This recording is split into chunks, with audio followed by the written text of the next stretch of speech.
Thanks for joining us. This is week 3 of the Thursday night tailgate, where we're reviewing and previewing all of the previous week's Anthracite Football League action, looking ahead to this week's action as well. Thanks again for all your support. Thanks for all the feedback. We've gotten over 1,000 views now on YouTube of our first 2 weeks of our show. Our Twitter handle is @CoalRegionFBall. We are also set up now on Facebook, Coal Region Football. So once again, thanks for joining us. We're going to get right into it. Week 2 recap. A lot of exciting things happened. We're going to start out with University Prep out of Pittsburgh coming to Shenandoah. University Prep, boy, they were a little slow getting there. They certainly were anything but slow once they took the field. So University Prep from Pittsburgh at Shenandoah. Final score was University Prep 42-24. Shenandoah put up a good battle. University of Prep put up a few touchdowns at the end. So thoughts on this game? Last week we said we really didn't know much about University Prep, and we didn't. The local newspapers do a great job. Lots of Republican had it in there that they played Selinsgrove last year in the playoffs and lost. The number one thing that stood out was their quarterback and the receiver. Marcus Johnson, from the article, he had 5 catches for 265 yards. The coach made it sound like every school's looking at him possible, every D1 school.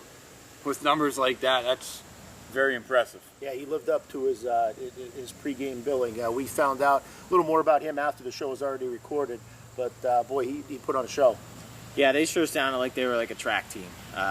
You look at some of the numbers, 5 catches, like he said, for 265. That's averaging 50-some yards a catch. One thing, though, that I was really pleased to see was a class move on their part, as their coach said in the paper, that he was more impressed with Shenandoah this week. They just kept coming after us. Those are a darn tough bunch of kids. And, for us being local guys and Coal Region guys, it is what it is. University Prep, obviously a prep school in Pittsburgh, so they probably have access to some of the better D1 type talent there. But to come here to Shenandoah and go against a small school, and for their coach to say that, kind of made you proud as a Coal Region guy. Sure, and no surprise there. We've said that numerous times, and anyone involved in local Coal Region football knows about Shenandoah, knows the type of kids they have. So that's certainly not surprising to hear. Good to hear from a quality team and their coach like University Prep. Right, I think, with Shenandoah, they had a couple nice kids that stepped up. They were a little banged up. They were missing Gottschall and Herb. They didn't play, but Jeremy Nye, 23 carries, 99 yards. That's great to see. 1 yard away from breaking the century mark. Yep. And then Ian McCall, quarterback now. Mascornic got moved to tailback, but TD passed to John Storm. So, so some names starting to develop up there in Shenandoah, and looking forward to see what they can do here. Got some big matchups coming up. Yeah, it'll be interesting to see with their new alignment now, if that's something they're going to stick with as far as the position changes go, or if that was something out of necessity on Friday night. But it'll be interesting to see. Obviously, they got some athletes there, and it's nice to see some of the new guys that we hadn't previously mentioned, like Jeremy Nye and Ian McCall. Next up, we got Panther Valley at Schuylkill Valley. Schuylkill Valley came on top of that one, 46-7 for Panther Valley. Pretty much the same story as week 1. They had trouble slowing the other team down. I mean, it's coming down to defense for Panther Valley. This week they got Mark Williams coming back. Hopefully that helps. You would think it would. Right. Schuylkill Valley has had a lot of talent the last few years, so Panther Valley at Schuylkill Valley, we didn't make it out one. I think, well, you said with Mark Williams coming back, that's just going to be huge. He's a 2-way starter for the last 2 years. He's a 3-year starter, so that's big. The Schuylkill Valley game last year, again, like you said, I didn't get a chance to see it this week, but it seems like it was a little bit of the same thing from week 1, and they got to figure out a way to tackle the ball carrier. Richard Nace, nice game there, 81 yards rushing. Look for him, maybe hopefully to have a breakout this week when we preview the Kutztown game. But Schuylkill Valley, we knew going in, good program, good JV team last year. They lost a lot, but they got it rolling down there. Yeah. I totally agree. I don't remember what Monoy ran for in week 1. Schuylkill Valley ran for 439 last week. And if teams don't have to throw the ball, they're not going to throw the ball. And Mark Williams coming back is really going to help defensively as much as offensively. I mean, he's a key part of the middle of the defense. He'll be filling in linebacker there, and I'm looking for PV, this week. We'll get into their preview here, but they got to tighten a lot of things up here. Yeah, and obviously 2 weeks in a row, they've also ran into teams with a very good rushing attack. Right. Monte Area and Schuylkill Valley both did that in week one and week 2 against their other opponents. So, hopefully our Panthers could tighten things up on the defensive end in week 3. But Schuylkill Valley came on top of that one, 46-7. Now we're going to move on down to Allen. Tamaqua at Allen. Last week we talked a little bit about players to watch this coming weekend. Mine was Nate Edmonds for Tamaqua. I'd like to just mention that. Nate, 3 for 8 for 102 yards, but 2 of them were touchdowns. A steady hand the whole game, and Tamaqua's D did a great job. Tamaqua came on top of that one, 21-0 against Allen. We were curious to see how that was going to play out. We knew that Allen had a lot of playmakers and athletes, much like Jim Thorpe did, and it was obviously a much-needed win for Tamaqua. Yeah, and I'd like to mention the guy that I said last week was player to watch, Dustin Vandermartin. It must have been nice for Edmonds to have him back. 1 catch, but he took it for 75 yards. And we said before, once Tamaqua was healthy, they're going to be a force to be reckoned with. And I wasn't really surprised by the score. 21-0, a good shutout. I'm sure Coach Bonner was on the guys all week about toughening it up on the defensive side and to shut them out.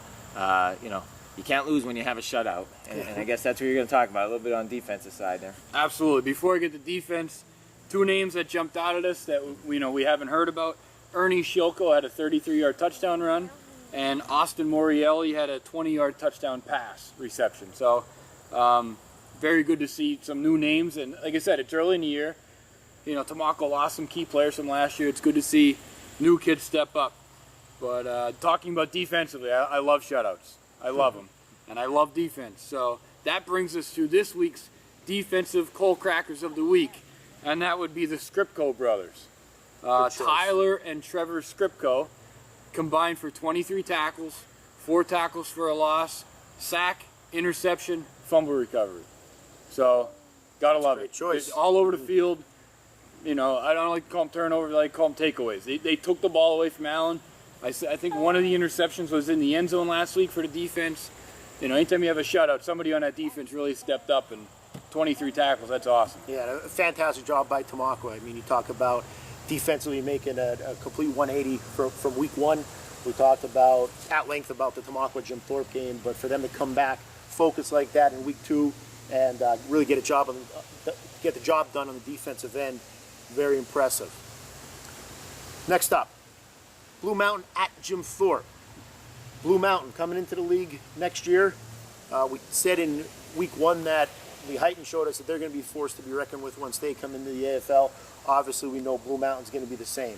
You look at Blue Mountain's roster, first of all, and sophomores, juniors, and seniors, I think there was over 50 kids on there with just maybe a few freshmen. So they got that going for them. They came down to Jim Thorpe. Jim Thorpe home opener had a lot going for them momentum-wise. They're on cloud 9 after the huge week 1 win against Tamaqua, and Blue Mountain obviously got some talent. They got the win, 49-19. Blue Mountain over Jim Thorpe. What do you make it out? Well, first off, congrats to Coach Mabry on his first win at Blue Mountain. That's great to see, and we really didn't know a whole lot. Normally, every year, Conrad Weiser, who Blue Mountain opened with, normally they're a very good team. I didn't realize how good they were. They beat Wyomissing 35-0 last week. Yeah. So, and that's who Blue Mountain opened with. They 48-20. So, I mean, they had a tough game 1. They come back. They beat up on Thorpe. You had Bornstein run for 256. Grapsy, who we talked about at quarterback, had a great game. My player to watch last week was RS2. He ran for 115 and a touchdown. And the quotes in the paper from Coach Mabry were, that kid's a heck of an athlete. And he's gonna be a really tough guy to defend every week because he can throw. I think he was 9 of 11 on Friday night, and he's gonna be able to run every week. Yeah, I'll tell you what. And before I get started on the actual game, I want to take a moment to thank all the people that commented or mentioned their appreciation of wearing the Olympians jersey last week. I didn't realize I'd get so much feedback on that. But one thing I'm impressed with is Jim Thorpe was in this game. It was 21-13 at half. You look at the score and you say, 49-19, Blue Mountain in a rout. But 8-point game at half, and as always, turnovers turn a game around. And Jim Thorpe fumbled the opening kickoff return, and from then on it became a rout. But I think, Jim Thorpe raised a lot of eyebrows week 1, and maybe people backed off him a little bit now because they saw the final score, but they were still right in this against, obviously, a quality team. And it did seem like Jim Thorpe really was able to move the ball. Right. Much like they were in week 1, they did move the ball, again, against a very good Blue Mountain team, and just at times had trouble punching it in, which led to the final score. Moving on, Mauna Area Nativity. In our first week, we talked about who is a team that could possibly get into that upper echelon of the AFL. Mauna Area was a team that we thought might be able to do it, even though they were 2-8 last year. They had a lot of athletes back, and so far they're proving that they're going to be a team to be reckoned with this year. Mauna Area came on top of that one, 52-6 against Nativity. Mauna Area is now 2-0. So Mauna Area Nativity. What do you think? Well, one name we mentioned since we started this program was Dylan Maymod, and last week I said, if you want people to drop the Mike Gavel comparisons, you got to keep putting these numbers up. And 21 carries, 261 yards, 4 TDs. So those are Dylan Maymod-like numbers for sure. Absolutely. And they just got it going right now. 570 yards on the ground, 2-0, confident, heading into a big game, which we'll talk about in a little bit. But Monterey's living up to the expectations we put on them in week 1. Absolutely. I mean, so far we've heard Maymod, Forte, Richmond, Evitz was a kid that came out of nowhere. Cavinas. I mean, they're linemen. They got some nice linemen up there. They won the lineman challenge over the summer at Blue Mountain, I believe it is. But this week, they were up big. They got some younger guys in. Second string quarterback comes in, Matt. I'm sorry if I say this wrong. Yedsina. 90-yard touchdown run, first time he touches the ball. And then he's an athlete. I know him from basketball, and that kid's an athlete. It's got to be pretty nice to have a kid like that as your second string quarterback. Right. And then the third string guy comes in, Ryan Mason, and he takes 140 yards for a touchdown. So, I mean, Evitz picked off 2 passes again on defense. So he's a sophomore. I don't know what year is Yedsina or Yedsan? Sophomore. I mean, they got a nice mix of kids up there. They have linemen. They have skilled kids. They got it going right now. I like the confidence up there. They got a big one this week. We'll talk about that shortly. And they got some young ones, as you said. So maybe we're gonna have to get to a Mauna Area JV game. I don't know because that's. I'd be very interested to see what they do in those games if they're coming into a varsity game and performing like that. But Mauna, as we said, if they stay focused and didn't look ahead to week 3, we thought that against Nativity they obviously had the upper hand, and that was certainly the case in week 2. Apologies there, by the way, to the Incentive family. Coach Davis is just a little younger than Coach Crampton and myself, so we're good friends with his dad, Matt, and Len, and also know, obviously, his aunt, who was an outstanding basketball player from Monterey area. Yeah, Coach Davis is just the baby of the bunch here, so that happens from time to time. It happens. Okay, North Schuylkill at Minersville. North Schuylkill, I feel like in the beginning of the year, Schuylkill Haven was a coach's pick. Tamaqua was the defending champ, and North Schuylkill, maybe, I don't want to say flying under the radar, but not mentioned as much as you would think. And boy, they're giving everybody something to talk about, specifically with their defense. Once again, their defense does not give up a touchdown. Against Shenandoah in week 1, Shenandoah scored once. It was on a kickoff return. And North Schuylkill goes to Minersville, shuts them out, 48-0. Yeah, you can't say enough about North Schuylkill right now. They got it rolling. They had a great summer with numbers, kids showing up, working hard. New system. But, I mean, it's paying off. You look at the names in the paper the first 2 weeks, it's a lot of different names. Yep. And we talked about last week, it seems like there's a platoon of kids up there. This week, John Rapinski, 3 catches, 85 yards, 2 touchdowns. North Schuylkill throwing the ball, that's a little bit new for us. And then you got Ryan Hilbish, he had a 52-yard touchdown reception. I think that was to start the 3rd quarter. It was 14-0 right before half. Minersville, from what it sounded like, was really, really scrappy, playing very hard. North Schuylkill drove the field, punched one in right before half to make it 21-zip. Onside it to start the 3rd quarter, got it, punched it in, 28-0. Yeah, and that's really the story of the game there. Even though North Schuylkill wasn't on track that whole first half, their defense has still just been lights out. They gave up 84 total yards. We said in the beginning of the year that might be the best defense in the league. And even when you're kind of slow offensively, as long as the other team's not scoring any points, you're still fine. And North Schuylkill, what they did end up doing, like we said, we don't really think of them as a passing team, but when it was 14-0 and things weren't going too well, they went to the air a little bit, and Mark Smarkanik's performance gets the Black Diamond performance of the week because he went 6 for 9 passing, 161 yards and 3 TDs. Matt Smarkanik. Oh, I'm sorry, Matt. Thank you. Hey, you called me out, I'm going to call you out. Absolutely. But that's just the mark of a great team. A team that's used to great defense, a good running attack, but now with the added element of being able to pass the ball when they need to and things aren't going well.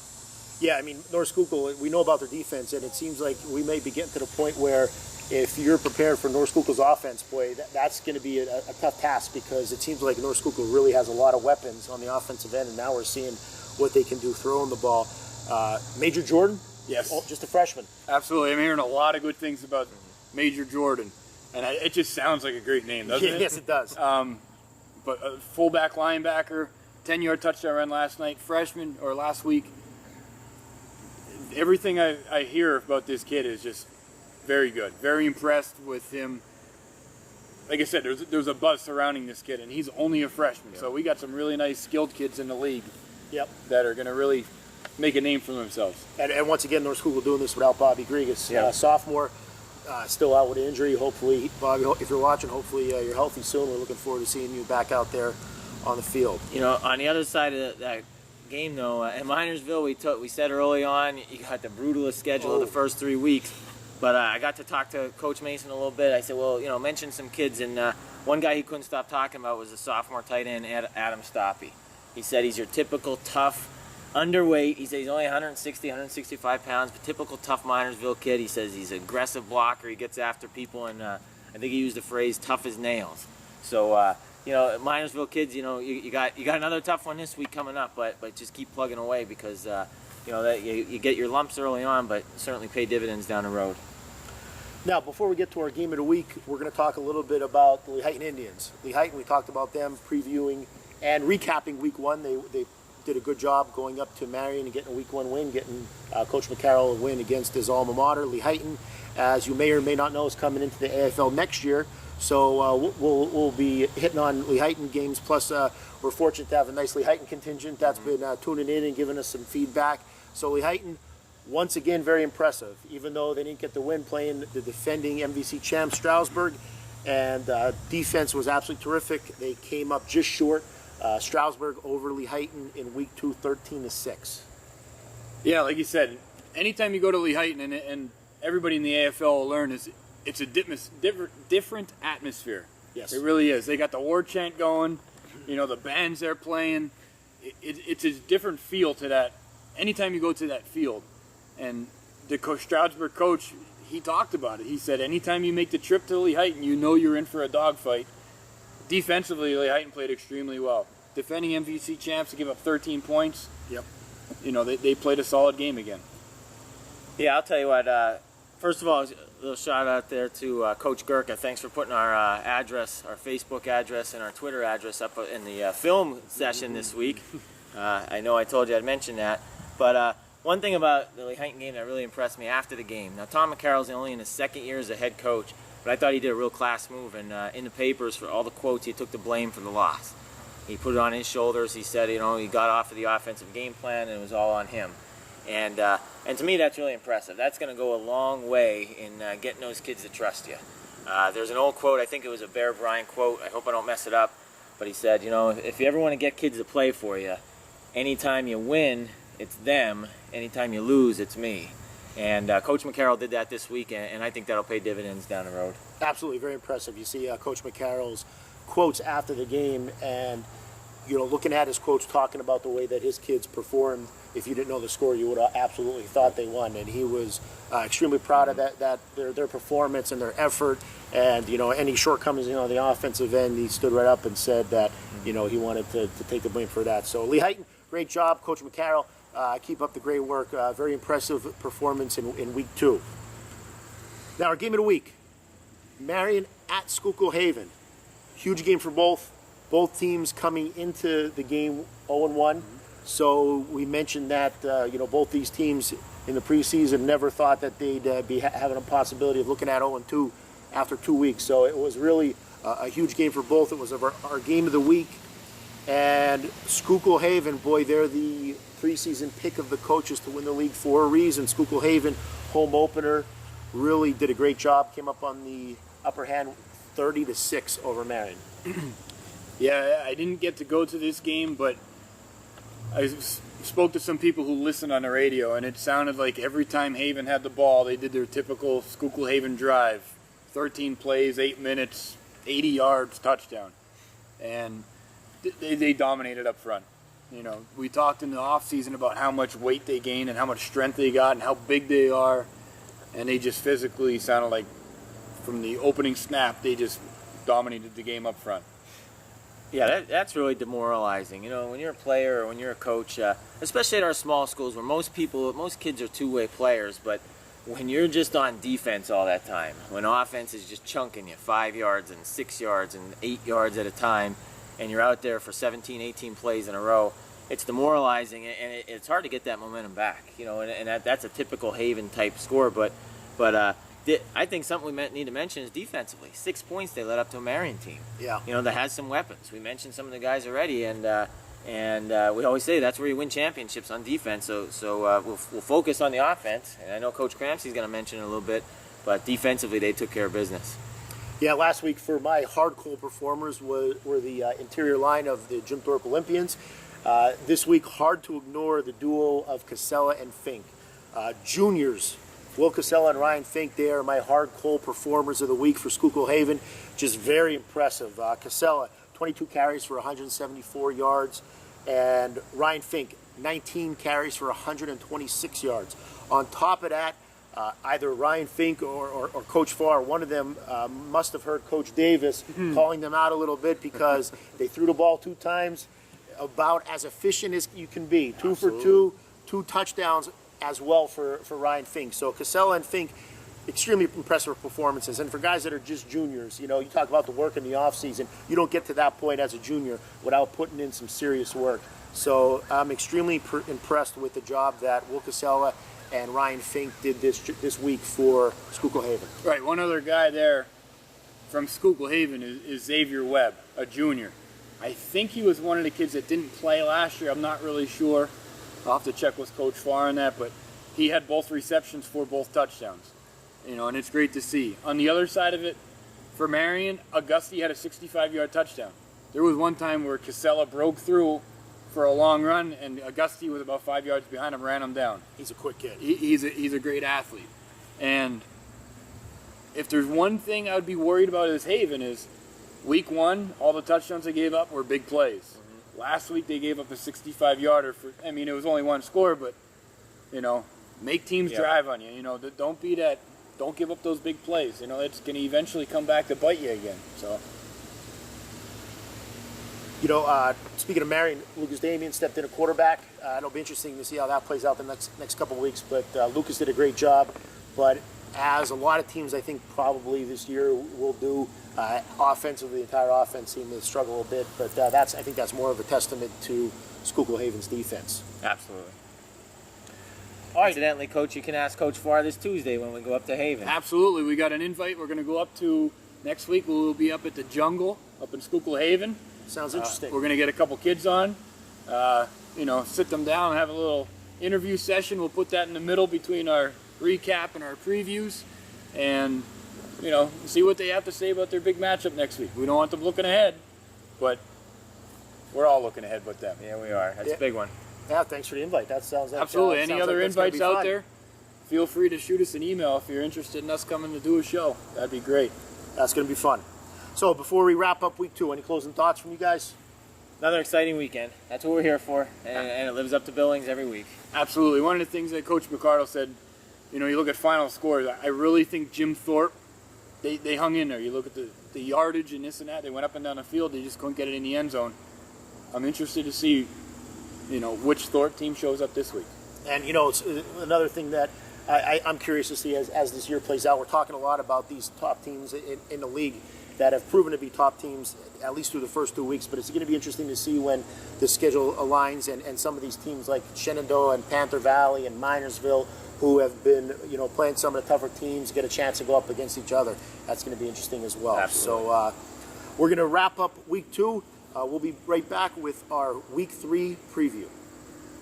We're back, Thursday Night Tailgate. We just wrapped up our week 2 recap. Now we're going to take a look at the week 3 matchups. We're going to keep this moving. First game we're going to talk about is Kutztown at Panther Valley. Both teams are 0-2 right now, looking to get their first win. Last year was the Richie Smith show, so Panther Valley's hoping that maybe this year could be the Richard Nace show. Richard Nace had a great week in week 2, started to assert himself. What do you expect from this game, guys? This is the second year that these two teams are playing. Last year, the game was at Kutztown. Panther Valley handled Kutztown pretty easily. Kutztown clawed their way back in late, made it, somewhat interesting. But I expect this year, the game's coming up into Lansford.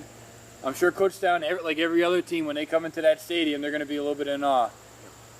And I really think Mark Williams this week is, we said it before, that's a huge key.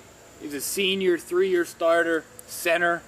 Getting him back, that's a huge, huge plus for the Panthers this week. Yeah, not just with the X's and O's, but just his leadership. We know Mark, and he's a great young man, and he's been one of the guys that's had every single workout the last several years, and having him back on the field, not just a football lift, but an emotional lift for the entire team. And like you said, Kutztown program has been down the last couple of years. Panther Valley picked them up last year when they got the unexpected bye when Lee Heighton went to the MVC, or Deeriff and Allen joined the MVC, and we lost Lee Heighton. And it was a real nice win for the Panthers last year. And if they're going to get things on track, this is going to be the week that they got to do it. Yeah, and again, talking about Mark Williams, we do our best here to try to give everybody a unbiased view every week of the AFL. But for those of you who don't know us, we are from Panther Valley, and Mark, it's great to have you back. Good luck this week, and hope you stay healthy. Next up, we got Schuylkill Haven at Minersville. Schuylkill Haven 1-1, lost to Wyomissing in week 1, beat Marion Catholic in week 2. Minersville 0-2. We talked about Minersville, just a brutal opening stretch for Minersville. So Schuylkill Haven at Minersville this week. What do you think? I'm interested to see if Fink continues to get carries at tailback. Yeah. I don't know if that's something that they had planned, or if, Casella, what the deal is there. They took Fink from quarterback, threw him back at tailback. He took some carries.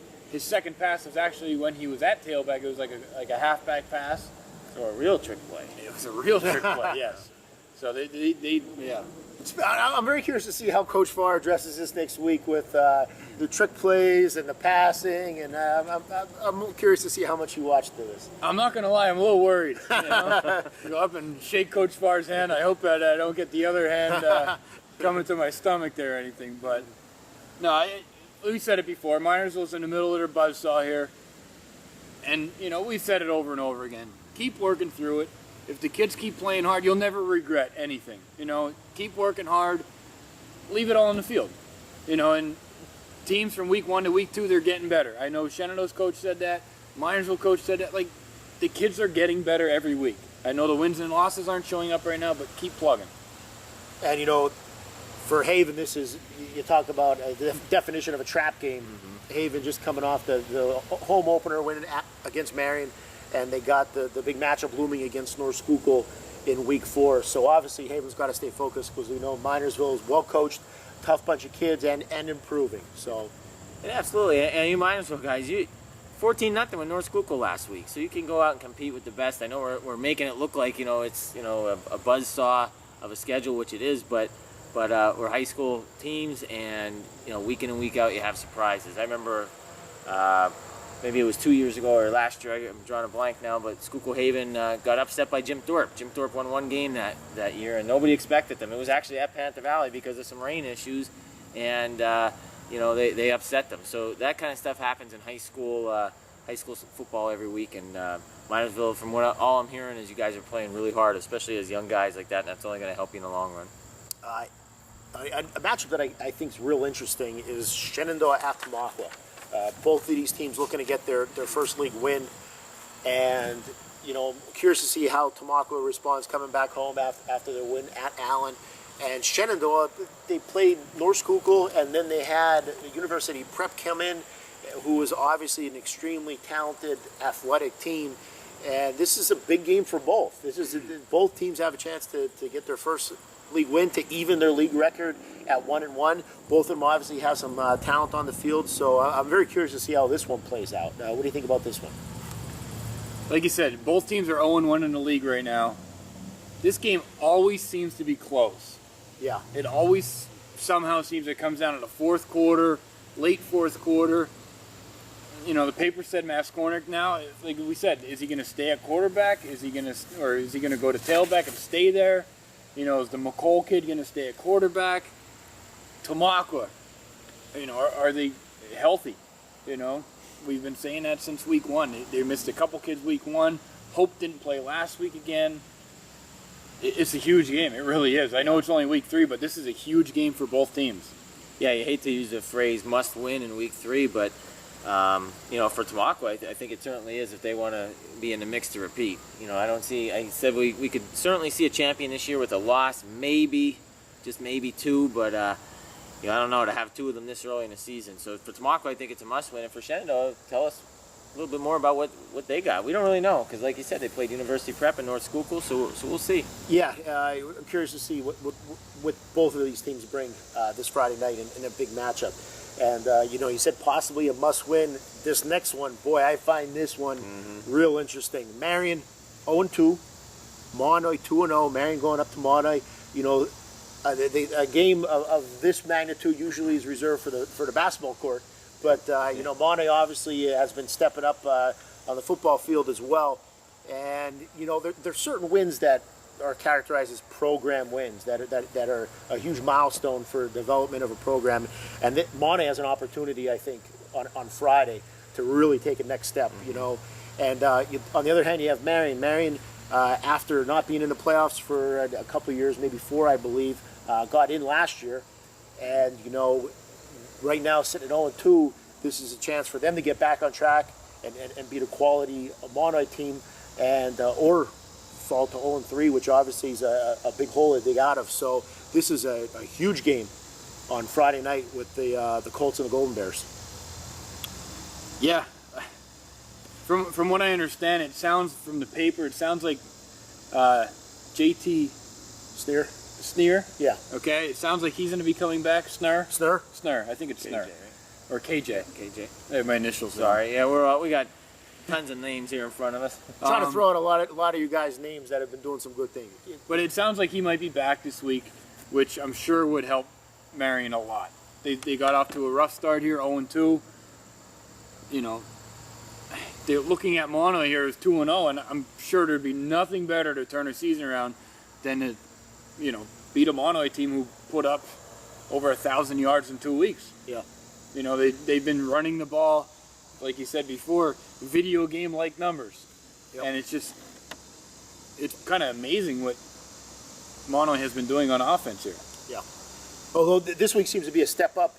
We talked about Lucas Damien on defense, and I think the Marion defense is going to be, a step up for Mono, so that's going to be interesting. Yeah, I mean, Mono had the luxury going against Panther Valley, who's a little young and a little down, and then Nativity, who's down this year. So this will give us a better idea. Like I said about Shenandoah, this will give us a better idea about Mono area. For Marion, I'll tell you, expectations are always high in Colt Country, and if they lose this game, they might start looking forward to that Marion-Monoy rematch in the Panther Tip-Off Classic in basketball, Coach Cramsey, because to start 0-3 without playing a good, tough part of your schedule yet, that could be devastating to the year or even to playoff chances. Yeah, that one's certainly going to be one that we're keeping a close eye on Friday night. Line play is going to be big. You said you thought Marion's really going to have to be able to run the ball this week in order to be successful. Yeah, so far Marion, they need to put some drives together.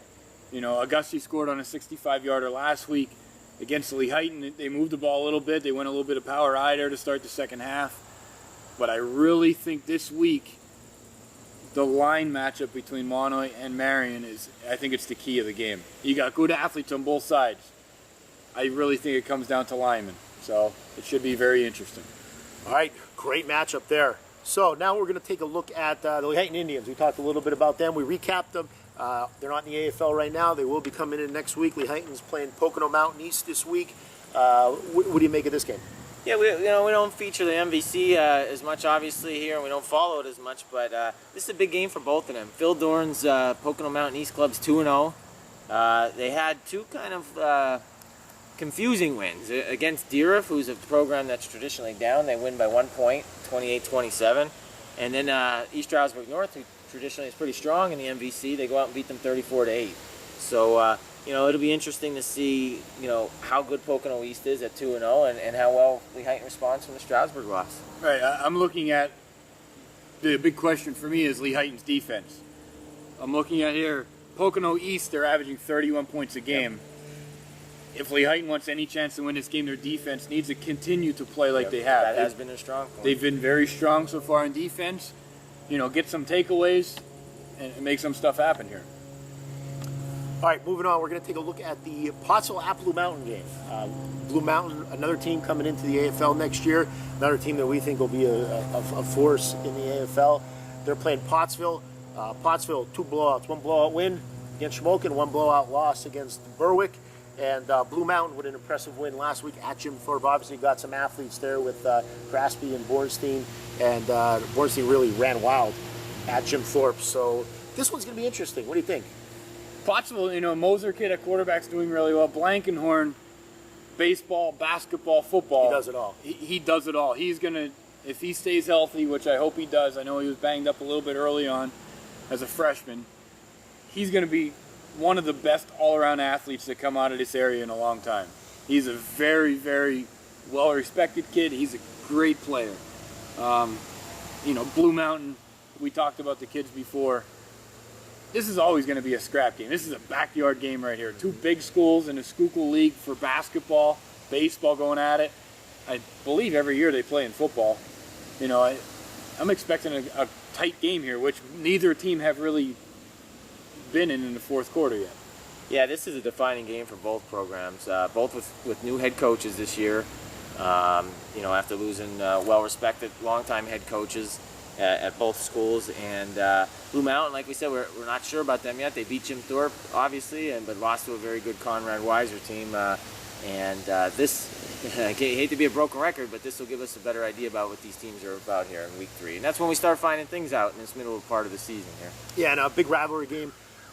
Rivalry always exists, like you said, between these two schools. So I bet it'll be a great atmosphere. Absolutely. With these two schools on Friday night. Next, moving on to our game of the week. North Schuylkill at Jim Thorpe. North Schuylkill 2-0 overall. Jim Thorpe 1-1, but Jim Thorpe is 1-0 in the league. Their loss against Blue Mountain this past week was a non-league game, and both teams have a chance to stay undefeated in the league, and it's going to be interesting to see what North Schuylkill's defense, I think, does against Jim Thorpe, who obviously has of now a pretty explosive offense, it seems. Right, I think that's the matchup everyone wants to see this week. Can North Schuylkill's defense stay as strong as they've been against probably their biggest test this year with RS2, St. Hill, the much improved Jim Thorpe line? Because, against Blue Mountain, like I said, Jim Thorpe went up and down the field. Yep. They just couldn't get it in. They have big play capabilities. You get a score or two and put a little pressure on teams. The game's in Jim Thorpe. I'm very curious to see how this matchup works out. Yeah, and Jim Thorpe, being at Jim Thorpe's a big factor. That's if you've never been to a game at Jim Thorpe, it's a great atmosphere there. The locals really come out hard for the home games there, and for this game, I don't want to say you never like a good loss, but Jim Thorpe, could be in this game and send a lot of waves through the league. They already did by beating Tamaqua, and North Schuylkill come into town. We'll see what happens here. Yeah, I'm curious to see Jim Thorpe defensively against a run specifically is what I'm very curious to see. In week 1, super impressed with Jim Thorpe and the way they handled Tamaqua. We all kind of thought that Tamaqua would be able to run the ball against Jim Thorpe. Didn't happen.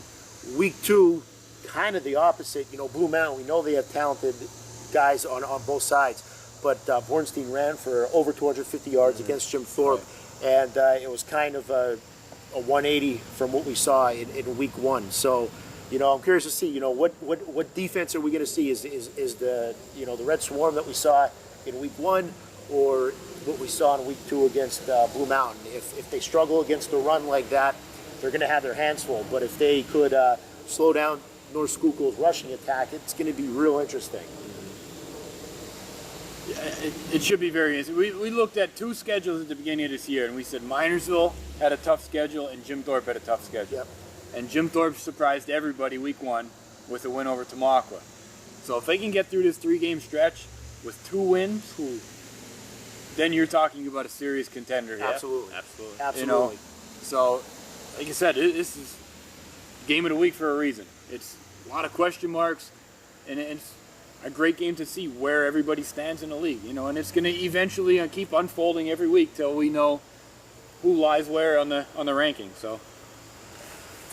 Before we go, we had one Twitter question this week. We're going to just talk about it briefly because we've got to wrap this up.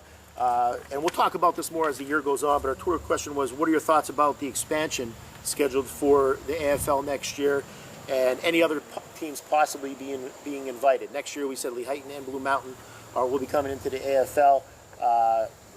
I'll give some quick thoughts on that. I think if any other invitations go out, I think that you got to look at somehow dividing this up into divisions. Right. I think we're getting some wide gaps in enrollment, and I also think we're starting to really limit scheduling outside of the league, and it's always nice to have the ability to play 1 or 2 non-league games. That's just my thoughts, but I'll let you guys expand on that, and we'll wrap it up.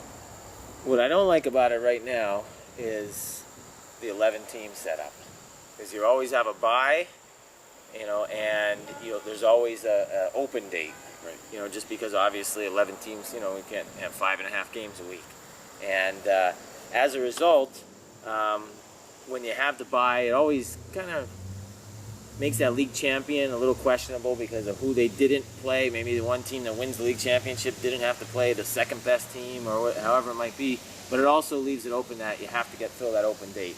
And you get what Shenandoah had last week. You're picking up University Prep from Pittsburgh, or North Schuylkill a couple of years had to go out of league to pick up a team from New York that ended up forfeit. Panther Valley used to travel to Sayre. So I think they do have to look at maybe adding a team. I thought Pine Grove would be an interesting team, but I agree with you. If they do add a few more, then we got to go divisions. I agree with both of you. Right now, as of right now, it's 9 teams, and it's all single A, double A, and there's 1 triple A, Jim Thorpe. Yep.